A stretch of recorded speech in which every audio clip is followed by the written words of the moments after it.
नमस्कार, मी भीमराव खंडाळे पाटील, बीकेपी मराठीमध्ये आपलं सर्वांचं स्वागत. आज नवीन दिवस, नवीन विषय, नवीन दिवसाची नवीन अशी चर्चा. आज चर्चा घेऊन आलो म्हणजे बघा, 6 तारखेला कॉक्रोच जनता पार्टीचं दिल्लीतल्या जंतर मंतरवरती भलं मोठं असं आंदोलन होणार आहे आणि देशभर तरुणांचं आंदोलन होणार आहे. आता या सगळ्या गोष्टी होत असताना देशाचे पंतप्रधान हे देशात असायला हवे, परंतु ते पुन्हा 2 देशाच्या दौऱ्यावर गेलेले आहेत. आता व्हायरल पोस्ट तर लय होते ते की नरेंद्र मोदी साहेब बाबा पळून गेले, देश सोडून पळून गेले वगैरे वगैरे असं. परंतु त्या दृष्टीनं ते हे थोड्याफार प्रमाणामध्ये बरोबरच आहे की देशामध्ये तरुणांचा आवाज घुमतोय, तरुणांचं काय म्हणणं आहे हे जाणून घेतलं पाहिजे. तरुणांचा उद्रेक व्हायला लागलेला आहे हे जाणून घेतलं पाहिजे. तरुणांचे जे प्रश्न आहेत, तरुणांचा प्रश्न आहे की जे धर्मेंद्र प्रसाद आहे शिक्षण मंत्री, त्याचा राजीनामा घेतला पाहिजे. 70 वेळा पेपर लीक झालेला आहे, फुटलेला आहे, तरी सुद्धा अशा व्यक्तीवरती कारवाई केली जात नाही, असं काहीसं मत आहे. म्हणजे शेवटी तरुण जर उठला तर देशामध्ये काहीही होऊ शकतं. आपण अनेक देशांमध्ये पाहिलेलं आहे, जसं नेपाळ असेल, श्रीलंका असेल, बांगलादेश असेल, अशा देशांमध्ये बघितलेलं आहे. तर तशी परिस्थिती आपल्या देशामध्ये उद्भवू नये, त्याच्यासाठी काही ठोस निर्णय घेणं नरेंद्र मोदी सरकारला गरजेचं आहे. परंतु नरेंद्र मोदी हे काही ठोस निर्णय घेताना आपल्याला दिसत नाहीत. तर आता ते बाहेर देशात कुठल्या गेलेले आहेत फिरायला, ते सुद्धा आपण पाहणार आहोत. तर नरेंद्र मोदींनी आजवर जे दौरे केलेले आहेत, किती देशाचे दौरे केलेले आहेत, त्याच्यावरती किती खर्च आलेला आहे, म्हणजे या सगळ्या गोष्टींवरती आज आपण चर्चा करणार आहोत की बाबा एवढा मोठा खर्च हा दौऱ्यासाठी होतोय. म्हणजे फक्त आणि फक्त नरेंद्र मोदी यांनी जवळपास 100 पेक्षा अधिक देशांचे दौरे केलेले आहेत आणि तिकडे फिरलेले आहेत. परंतु त्याच्यातून आपल्याला नेमकं काय मिळालं, म्हणजे सर्वात महत्वाची गोष्ट आहे की त्याच्यातून देशासाठी काय आलं, देशाला काय मिळालं. का देशामध्ये फक्त जात धर्म, हिंदू मुस्लिम एवढ्यावरतीच वादविवाद सुरू आहेत. म्हणजे देशाची प्रगती व्हायला पाहिजे होती, परंतु आज देशाचं जे अर्थकारण आहे हे सपशेल फेल ठरलंय. तर नरेंद्र मोदींनी जे दौरे केलेले आहेत, कुठल्या कुठल्या देशामध्ये दौरे केलेले आहेत, कॉक्रोच जनता पार्टीचं 6 तारखेला आंदोलन आहे, या आंदोलनामध्ये कोण कोण सहभागी होणार आहे, तसंच त्यांनी जे काल 3 प्रवक्त्यांची निवड केलेली आहे, हे प्रवक्ते कोण कोण आहेत, या सगळ्या गोष्टींची आज आपण चर्चा करणार आहोत. तर चला, सर्वप्रथम आपण जर चॅनल सबस्क्राईब केला नसेल तर चॅनल सबस्क्राईब करावा आणि हा संपूर्ण व्हिडिओ पाहावा. सगळा व्हिडिओ जर आपण पाहिला तर आपल्या लक्षामध्ये येईल की नेमकं हे प्रकरण काय. तर सुरुवातीला आपण जे CGP म्हणजेच कॉक्रोच जनता पार्टी यांनी जे 6 जूनला आंदोलनाची जी तयारी सुरू केलेली आहे आणि याला घाबरून जे नरेंद्र मोदी देश सोडून पळून गेलेले आहेत, तर त्यावरती आज आपण सुरुवातीला पहिल्यांदा चर्चा करू. त्यानंतर नरेंद्र मोदींनी कुठल्या कुठल्या देशाचा दौरा केला हे सुद्धा आपण बघणार आहोत. तर 6 तारखेला म्हणजे शनिवारी सकाळी 8 वाजता जे CGPचे जे प्रमुख आहेत अभिजित दिपके हे दिल्लीच्या विमानतळावरती उतरणार आहेत. तिथून ते पोलीस ठाण्याला जाणार आहेत जंतर मंतरच्या आणि तिथं शांतीपूर्व निवेदन देऊन जंतर मंतरवरती आंदोलन करणार आहेत, असं अभिजित दिपके यांनी सांगितलेलं आहे. ते अमेरिकेतून भारतात येणार आहेत. आता मागणी त्यांची नेमकी काय आहे की परीक्षेसंबंधित जे नीट पेपर आहे किंवा CBSE असेल, CUET असेल, SSC असेल, GD असेल, या परीक्षांमध्ये ज्या पेपर फुटलेला आहे तो, आता त्या पेपर फुटी प्रकरणी देशाचे जे शिक्षण मंत्री आहेत धर्मेंद्र प्रसाद यांचा त्यांनी राजीनामा मागितलेला आहे. आता यामध्ये फक्त काही जणांच्या बदल्या केलेल्या आहेत, या टॅबलावर ना त्या टॅबलावर, म्हणजे ते इकडून उठणार तिकडे भ्रष्टाचार करणार, म्हणजे असं झालेलं आहे. तर या CGPचं म्हणजे कॉक्रोच जनता पार्टीचं म्हणणं आहे की नुसत्या बदल्या करून चालणार नाही, तर त्यांना सेवेतून बडतर्फ केलं पाहिजे आणि धर्मेंद्र प्रसाद जे शिक्षण मंत्री आहेत त्यांनी राजीनामा दिला पाहिजे, अशी त्यांची प्रमुख मागणी आहे. तर दुसरी त्यांची मागणी बघा, दुसरा विषय असा आहे की आता सध्या त्यांनी 3 प्रवक्त्यांची निवड केलेली आहे, त्यांचे सुद्धा आपण नाव पाहणार आहोत. तर या पक्षाचे प्रमुख जे आहेत ते अभिजित दिपके आहेत.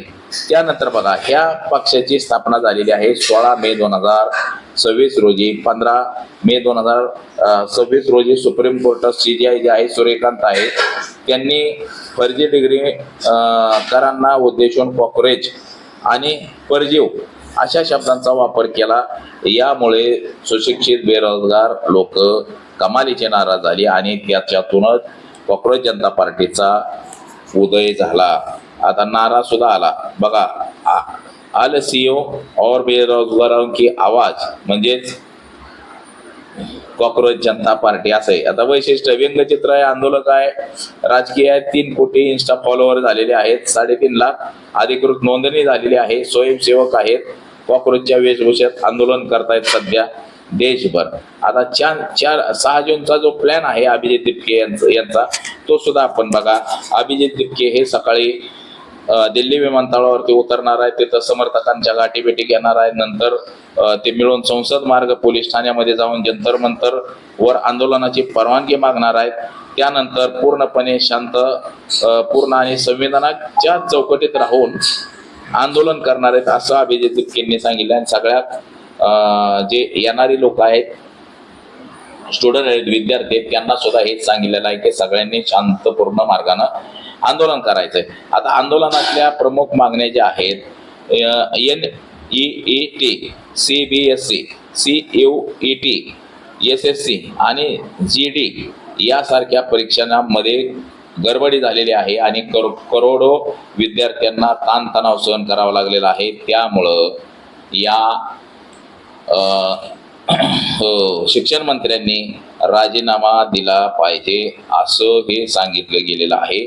आता ह्यांचे जे प्रवक्ते जे नेमलेले आहेत ते सुद्धा आपण बघणार आहोत. आणि त्यानंतर नरेंद्र मोदी यांनी ज्या ज्या देशामध्ये दौरे केलेले आहेत, आता जे नरेंद्र मोदी जे देश सोडून गेलेले आहेत त्याच्यावरती सुद्धा आपण चर्चा करणार आहोत. बघा, आता 3 जूनला काल 3 प्रवक्त्यांची निवड केलेली आहे. त्याच्यामध्ये सौरव दास हा मुख्य प्रवक्ता म्हणून नेमणूक झालेली आहे. आता त्यांची पार्श्वभूमी काय आहे की शोध पत्रकारिता, विशेष कायदेशीर, कायदेविषयक आणि सामाजिक प्रश्नांवरती काम करतात.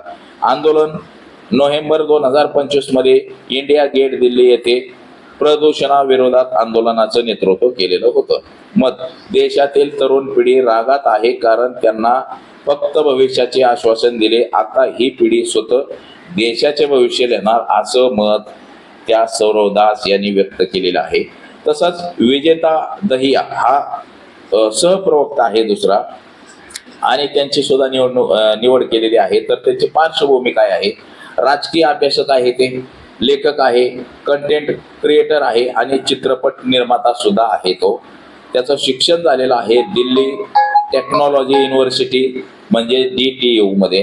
पुस्तक पॉवर ऑफ युनिव्हर्सिटी आणि टू हेल्थ विथ टॅट जॉब या 2 बेस्ट सेलिंग पुस्तकांचा तो लेखक आहे.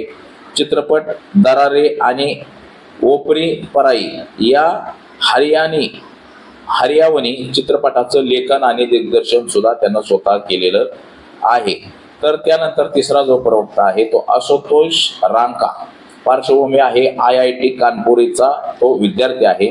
अनुभव जागतिक व्यवस्थापन सल्लागार कंपनी मॅक्सिको चे माजी कर्मचारी आहे तो, आणि शिक्षण त्याचं लंडन स्कूल ऑफ इकॉनॉमिकल मध्ये तो शिकलेला आहे. आता पक्षानं त्याच्यावरती प्रवक्ते पदाची जबाबदारी टाकलेली आहे, म्हणजे मुख्य प्रवक्ता आणि 2 सहप्रवक्ते अशा नेमणुका झालेल्या आहेत. तर आता नरेंद्र मोदी यांनी बघा या आंदोलनाला घाबरून देशातून पळ काढलेला आहे. तिथं सामोरे गेलं पाहिजे, परंतु त्यांनी बाहेरच्या देशाचे दौरे करणं पसंत केलं. तर त्यांनी आजवर कोणत्या कोणत्या देशाचा दौरा केलाय बघा 2014 पासून, त्याची विसंबूत माहिती माझ्याकडे आहे. जवळपास 100 पेक्षा अधिक देशांमध्ये नरेंद्र मोदींनी दौरे केलेले आहेत. आता काही देशांमध्ये तर ते 2-2, 3-3, 4-4 वेळा गेलेले आहेत. बघा काय देशांमध्ये अनेक वेळा गेलेले आहेत. आता 2014 ते 26 या दरम्यान नरेंद्र मोदींनी ज्या ज्या देशामध्ये दौरे केले त्या देशांची नावं मी तुम्हाला सांगतो. नेपाळ, भूतान, बांगलादेश, श्रीलंका, मालदीव, अफगाणिस्तान, म्यानमार या या देशांचं पुन्हा भूतान, मालदीव, श्रीलंका डबल दौरा 2025 मध्ये, परत 26 मध्ये श्रीलंका डबल. आणि बघा जे ह्या शेजारचे आपले देश आहेत ह्या देशांमध्ये दौरा केला. तसंच आता G20 व प्रमुख महासत्ता देश आहेत जे देश आहेत त्या देशांचा सुद्धा दौरा केलेला आहे. तर त्याच्यामध्ये बघा अमेरिका, रशिया, चीन, Japan, France, German, Ukraine, Italy, Canada, Australia, Brazil. आणि 2025 मध्ये बघा पुन्हा फ्रान्स, अमेरिका, जपान, चीन, युनायटेड किंगडम, कॅनडा, ब्राझील आणि पुन्हा 2026 मध्ये इटली, स्वीडन, नॉर्वे. आता जे नॉर्वेच्या पत्रकाराने जो प्रश्न विचारलेला होता त्या देशांमध्ये सुद्धा म्हणजे एका देशाला दोनदा तीनदा भेट दिलेली आहे. आता आखाती देश जे आहेत म्हणजे UAE, सौदी अरेबियामध्ये दौरा केलाय, Qatar, Oman, Iran, Bahrain, Jordan, Israel, Palestine या देशांमध्ये दौरा केलाय. तर पुन्हा 2025 मध्ये ओमान आणि जॉर्डन, पुन्हा 2026 मध्ये UAE, इस्रायल, जॉर्डन. म्हणजे असं 3-4 वेळा एका देशाला भेट दिलेली आहे. आता आफ्रिका देश बघा, आफ्रिकन देशामध्ये दक्षिण Africa, Kenya, Tanzania, Mozambique, Rwanda, Uganda, Ghana, Namibia, Ethiopia आणि मॉरिशस अशा देशांमध्ये दौरा केला. तर त्याच देशांमध्ये पुन्हा 2025 मध्ये डबल मॉरिशस, घाना, नमिबिया, दक्षिण आफ्रिका, इथिओपिया या देशांमध्ये पुन्हा दौरे केलेले आहेत.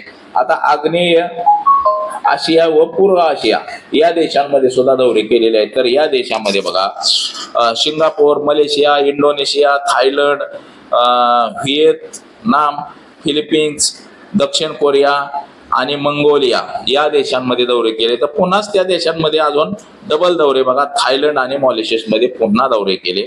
तर युरोपामध्ये Switzerland, Spain, Portugal, Belgium, Netherlands, Denmark, Ireland, Poland, Ukraine, Greece, Cyprus, Croatia अशा देशांमध्ये दौरे केले. तर पुन्हा त्या देशांमध्ये अजून डबल सायप्रिया, क्रोएशिया, नेदरलँड हे 2025-26 मध्ये पुन्हा दौरे केलेले आहेत. तर लॅटिन अमेरिका व कॅरिबियन या देशांचे सुद्धा दौरे. तर मेक्सिको, अर्जेंटिना, त्रिनिदाद आणि टोबॅगो या देशांमध्ये दौरे केले. तर तसंच 2025 मध्ये त्याच देशांमध्ये पुन्हा अर्जेंटिना, त्रिनिदाद आणि टोबॅगो या देशांमध्ये सुद्धा परत दौरे केले गेले. परत आशियामध्ये कझाकस्तान, उझबेकिस्तान, किर्गिस्तान, ताजिकिस्तान आणि तुर्कमेनिस्तान या देशांमध्ये सुद्धा नरेंद्र मोदी यांनी दौरे केलेले आहेत. तर 2026 मध्ये बघा महत्वाचे दौरे केलेले. आता जे वादविवाद उपळलेला 5 देशांचे जे दौरे केले 2025 मध्ये घाना, त्रिनिदाद आणि टोबॅगो, अर्जेंटिना, ब्राझील आणि नामिबिया या 5 देशांचा सगळ्यात लांबचा दौरा केलेला आहे नरेंद्र मोदी यांनी. आणि 2026 मध्ये पुन्हा बघा USA जे 5 देशांच्या दौऱ्यावर नरेंद्र मोदी गेले, नेदरलँड, स्वीडन, नॉर्वे आणि इटली अशा देशांच्या दौऱ्यावर. तर 3 फेब्रुवारीला पुन्हा इस्रायल आणि मलेशिया या दौऱ्यावरती गेले. तिथूनच युद्ध सुरू झालं इस्रायलच्या टायमाला. तर आता 4 डिसेंबरला सुद्धा बघा नरेंद्र मोदी 4 डिसेंबर 2025 मध्ये जॉर्डन, इथिओपिया आणि ओमान या देशांचा दौरा केला होता. म्हणजे नरेंद्र मोदी यांनी अनेक देशांचे दौरे केलेले आहेत. एका देशाला 3-4 वेळा भेट दिलेली आहे. तरी सुद्धा आपल्या जगाची जी आर्थिक स्थिती आपली बसणं गरजेचं होतं ती बसलेली आपल्याला दिसत नाही मित्रांनो. आता नरेंद्र मोदींनी अनेक खंडांचे दौरे केलेले आहेत. आता नरेंद्र मोदींनी या आंदोलनाला थांबणं गरजेचं होतं, परंतु नरेंद्र मोदी या आंदोलनाला थांबलेले नाहीत. जे आंदोलन आता सुरू देशभर आहे, त्याचबरोबर 6 जूनला जे आंदोलन होणार आहे या आंदोलनाच्या दरम्यान सुद्धा खरं पाहता शिक्षण मंत्री धर्मेंद्र प्रसाद याचा राजीनामा न घेता नरेंद्र मोदी यांनी पळ काढलेला आहे. आता नरेंद्र मोदींच्या दौऱ्यावरती बघा जवळपास 500-600 कोटी रुपये आतापर्यंत खर्च झालेला आहे असा आकडा आहे. तर बघा म्हणजे एका दौऱ्यासाठी नरेंद्र मोदींच्या 30 कोटी 35 कोटी 40 कोटी असा खर्च येतो. म्हणजे एवढा जर खर्च येत असेल आणि तेवढ्या खर्चातून देशासाठी जर काही भेटत नसेल तर म्हणजे किती भयानक अशी परिस्थिती आहे. बघा तुम्हाला नरेंद्र मोदींच्या दौऱ्याची आकडेवारी 2025 मध्येच एका वर्षात 66 कोटी आहे, 2024 मध्ये 100 कोटी आहे, 2023 मध्ये 93 कोटी आहे, 2022 मध्ये 55 कोटी आहे, 2021 ला 36 कोटी. म्हणजे हे भयानक आकडेवारी आपल्याला समोर येते. अमेरिकेच्या दौऱ्याला 16.5 कोटीचा खर्च आहे, सौदी अरेबियाला 15.5 कोटीचा खर्च आहे, थायलंडला 4.9 कोटीचा खर्च आहे, श्रीलंकेला 4.4 कोटीचा खर्च आहे. म्हणजे सगळ्यात महागडे देशातले हे आहेत दौरे आहेत. फ्रान्समध्ये 25 कोटी रुपयाचा खर्च आहे. म्हणजे एवढा मोठा पैसा हा देशाचा नरेंद्र मोदींच्या दौऱ्यावरती खर्च केला जातो. परंतु भौगोलिक परिस्थिती पाहता आपल्याला त्या देशांच्या दौऱ्यातून नेमकं मिळतं काय? आज आपल्या देशामध्ये पेट्रोल डिझेलची प्रचंड टंचाई झालेली आहे. त्याचबरोबर पेट्रोल डिझेल सहित इतर गोष्टींची सुद्धा टंचाई, महागाई, बेरोजगारी हे प्रचंड सगळे प्रश्न निर्माण झालेले आहेत. म्हणजे एवढे दौरे करून आपल्याला काही मिळालेलं नाही. तर आता ह्या 6 जूनच्या आंदोलनाच्या पूर्वीच नरेंद्र मोदी हे पुन्हा 2 देशाच्या दौऱ्यावर गेलेले आहेत. म्हणजे 8 दिवसांनी माघारी येतील. तोपर्यंत देशाची हालत त्यांना फोनवरतीच कळेल. इथं काय आंदोलन झालंय का, काय झालंय का, ह्या तरुणांनी काय सगळं ताब्यात घेतलं असलं तर आपलं तिकडेच राहायला बरं, असं म्हणून ते दौऱ्यावरती सध्या निघून गेलेले आहेत. आणि त्या धर्मेंद्र प्रसादचा राजीनामा जर घेतला असता शिक्षण मंत्र्याचा तर मात्र ह्या तरुणांना आंदोलन करण्याची वेळच आली नसती. परंतु आपल्या या देशाच्या पंतप्रधानांना नेमकं काय म्हणलं पाहिजे? म्हणजे बघा सगळे लोक त्रस्त आहेत सगळे, आणि मोदी साहेब आपले परदेशी दौऱ्यावरती व्यस्त आहेत असंच एकंदरीत म्हणता येईल. तर 6 जूनच्या आंदोलनाचं देखील आपण कव्हरेज बघणारच आहोत. तर आज एवढंच. आपण सर्वांनी चॅनल सबस्क्राईब करावा ही सुद्धा सगळ्यांना विनंती. माझा सहकारी कॅमेरामन अनिकेत समी, भीमराव कडाळे पाटील, BKP मराठी, इंदापूर, पुणे.